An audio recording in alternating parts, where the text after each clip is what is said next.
Hi all. Just going to do a quick video about my experience at Clash of Kings. I'm not going to be going through the games or anything in any detail this one. I'll save that for a bit later in the week when I sit down with Dan and Nick and hopefully Daz as well and just run through how they got on. This is mostly just a sort of a bit of a small sort of short feedback on how the tournament went and any complaints or any criticisms for future ones. So start with the venue really. If you've not been to Sanctuary, it's a really nice old place. It's in a big old church. Loads of space, which is really nice. No point where you kind of shoved up against each other. Lots of fresh air, so especially come the Sunday morning, did not smell. Which if you've ever if you ever remember the old days back at Maelstrom, when you used to go in there on the Sunday morning after tournament and a night of heavy drinking, that place got grim. But on the downside, it was absolutely Baltic, like proper brass monkeys cold. To be expecting that situation, most folk came wrapped up warm. Or when the Saturday most folk were drunk, so it wasn't a massive issue. And then the Sunday, you kind of the fresh air was worthwhile. Yeah, the venue on the whole really good. Do like the place. Feels good to play a tournament there. Organisation of the games, again, it was ran really smoothly and ran to time, which was nice. There was no real big delays. The only sort of complaint I'd sort of say there was I personally like to see like the same top table every time, so that when I look up and see I can see how close I'm getting to table one or how far I'm falling away from it. And also the Swiss system they used seemed a bit odd. It just the matchups didn't seem quite right to me. Um, I know there were people said they were rejigging them based on people who have played each other, but it just felt some of the moves were quite big. I don't know. I've not really had a chance to sort of sit and go through it properly yet, but the actual Swiss system felt just a wee bit odd for me. Scenario wise, so the Clash of Kings role pack has a few changes. Drops a couple of characters to Death 5, which didn't affect me. You've got the rule of three on units, that was fine by me. No more than three of any one unit. I didn't think that was a problem. Stops ridiculous amounts of spam. Felt pretty good.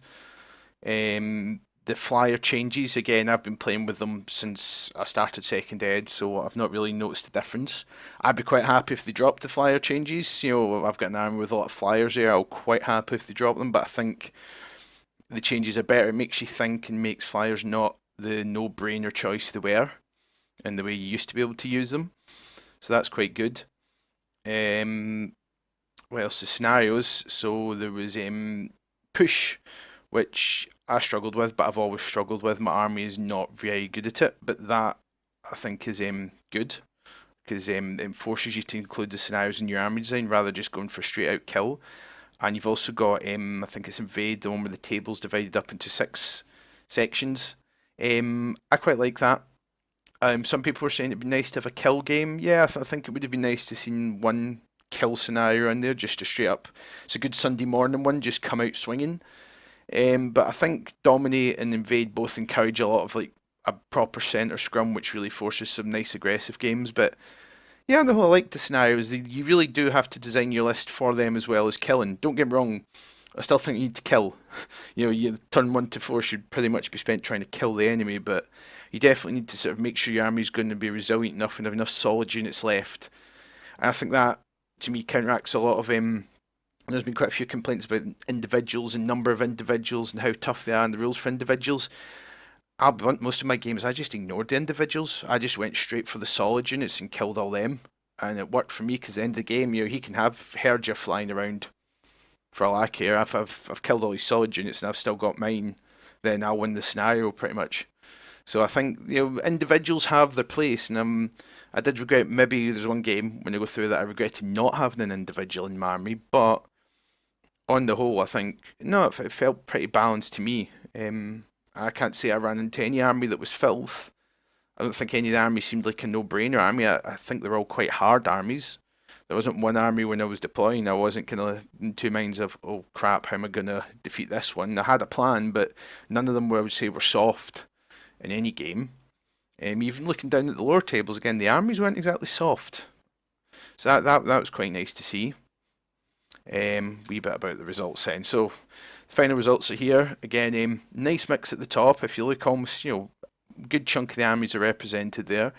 Double elves, Darren Parks, surprise second. I have to admit, after doing the recording of his army, I would not have bet any money on him getting in the top 10, to be honest. So I'm very surprised he managed that, and I'm quite looking forward to hearing how he did it. Dan coming third with the herd after beating me. Well, I'm glad he finished up there anyway. It feels better that my one loss was against the guy who got up there to third place. Overall, nice mix. A lot of the usual faces up there again, sort of similar names you see at other tournaments. One I like seeing, I'm always sort of a big fan of Ed. In this one, he's brought his ridiculously bright coloured Trident Realms. It's almost luminous. The army's that bright, and he managed to leapfrog me for 15th at the end. So well done to Ed for that one. Um, no, I secretly quite happy to finish above Kev after what he did to me last tournament I was at with him, where he proper smashed me. So that feels quite nice. But on the whole, yeah, all really tough games. Worked really well. Looking at the spread of armies on the whole, there's a few that looking a little bit low. Dwarfs to some degree, orcs. There was only one Trident Realms in Ed's case, and the Brotherhood finished a bit low as well. But again, there's only a couple of players, so don't really know power levels. I know there's a few folk using this sort of result as a orcs are underpowered sort of argument, but I personally don't think so, to the point I'm actually probably going to do orcs now. Initially, after I've done my herd army, I was planning on doing a Vanguard army, but having been there, there's a lot of Vanguard already there, and they're all quite similar, even to the list that I quite like the look of. So I thought maybe I'll pick one of the armies that seem to be lower represented and try and champion that. So I have done a look through. I've been playing around with lists the past couple of nights, just trying to work out what I quite fancy. I think out of them, Orc seems to be the one that I focused in on, that I can come up with a list I like, and also it lets me do a full Mantic army, which would be quite nice because I have my issues with Mantic and some of their stuff, but I would like to support them. Any company that makes a game I like, I will support them where I can and buy models from them. And the Orc models are ones I could see myself painting, so I think I'm going to give Orcs a shot. May change that again, I don't know. I'm playing around with a few others like Dwarfs and Brotherhood, but I think the Orcs work quite well for me.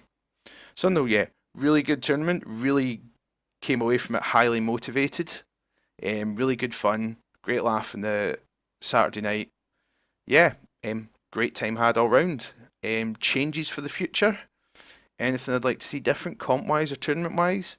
A little bit more pre-hype, definitely more pre-hype. Like the army lists sort of revealed like a week before, and the first round draw again revealed would be nice. The attrition score didn't really didn't think it worked as a kind of tie. I think you're better with battle points and amount killed or something like that, and then maybe strength of position or something like that if you want a third one. I don't think the attrition really kind of made sense to me. I didn't like that part particularly. I'd like to have seen a bit more fuss about the painting. I'd like to have seen the chance to vote for the painting. Understand the kind of idea of the Mantic only stuff, getting up. That's fair enough. It's their tournament. I'm happy with that. But it would be nice to actually have been able to vote in it. But I think the guy who won, can't remember the name off the top of my head, but it was a lovely Bastille army. Really nicely painted, totally well deserved winner. I did put a few pictures up about that one, and it's a really lovely looking army. So yeah, a bit more pre-hype beforehand, a wee bit more involvement in, again, things like best in race trophies. An 80-man tournament, best in race trophies are fantastic. They give you something to aim for, even if you're not the best player. If you can still aim for your best in race, especially if you're in one of the weaker armies. So I think things like that are really kind of good to sort of see. It felt a wee bit sort of, for 80 people, a best painted, a best sports and top three isn't exactly a lot of trophy age. You could put a bit more effort into sort of more trophies and more rewards, and just spread the love a bit throughout the field, which is nice. Contest wise, as I said, yeah, I'd like to have seen a kill scenario.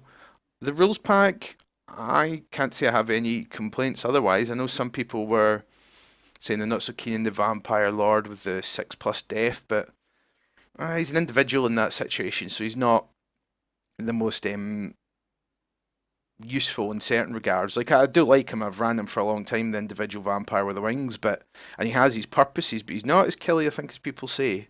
And I think the scenarios really do, limit individuals. It's why I dropped all the individuals I had, because I had a bunch, and yeah, they didn't die, but they didn't really win me scenarios either. I'd come to the end of a game with not enough solid units to win, so dropping the individuals I think helped me a hell of a lot.